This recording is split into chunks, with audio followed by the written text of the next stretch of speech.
Hey, Rick, do you think there's a god or something?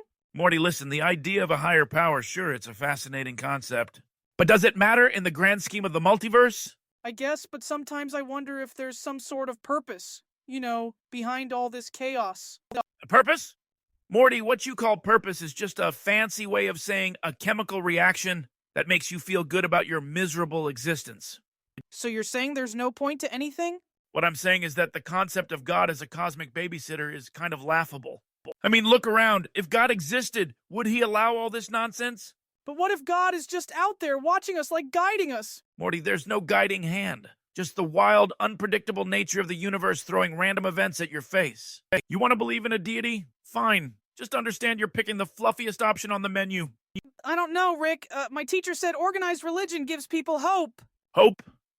The only thing hope does is keep you from facing the bitter, cold reality that nothing matters. Look, Morty, even if there is a god, he's probably just laughing at us, drinking cosmic beer while we bicker about his existence. But what if we could prove there's a god? Prove it? Morty, proof involves empirical data, not blind faith. I could just as easily create a universe where a giant chicken is worshipped as the divine overlord. A giant chicken? That sounds ridiculous. Exactly, that's my point. You take the divine and reduce it to absurdity, Morty. Are you gonna kneel before the chicken? I don't know, maybe not. You see, religion attempts to make sense of the chaos around us, but it also provides the illusion of control. But doesn't that make it important in a way? Important? Depends on how you define important. It's like a placebo for the mind. It doesn't cure your disease, but it makes you feel better while it slowly eats you alive. So you really think it's all just a big illusion? Massive, Morty. Illuminating all your hopes and fears. Just like your crush on Jessica. It's a chemical reaction leading to a train wreck of emotion. Rick, focus. We're talking about God, not Jessica. Fine, Morty, but don't think I didn't see the parallels. What I'm telling you is that faith is just another fancy way of dealing with your existential dread. So, is there a chance the universe was crafted by a higher intelligence? Sure, but I wouldn't call that intelligence God, Morty.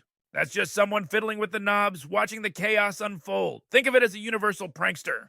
Then what does that make us? Cosmic players in a playground of insanity, Morty. A game of chance where intelligence is the wild card. Wow, that sounds kind of depressing. It's only depressing if you choose to view it that way. Embrace the chaos, Morty. You could be a little speck in an ever-expanding universe filled with infinite possibilities. Any other way to look at it, Rick? Sure, you could just watch TV, block out the existential void, and accept that nobody exists on purpose. I guess that's one way to cope. Exactly. Now, are you going to wallow in the questions of existence, or are you going to go make something messy? Messy sounds good. That's the spirit. Now grab that interdimensional portal gun and let's get into some real trouble, Morty.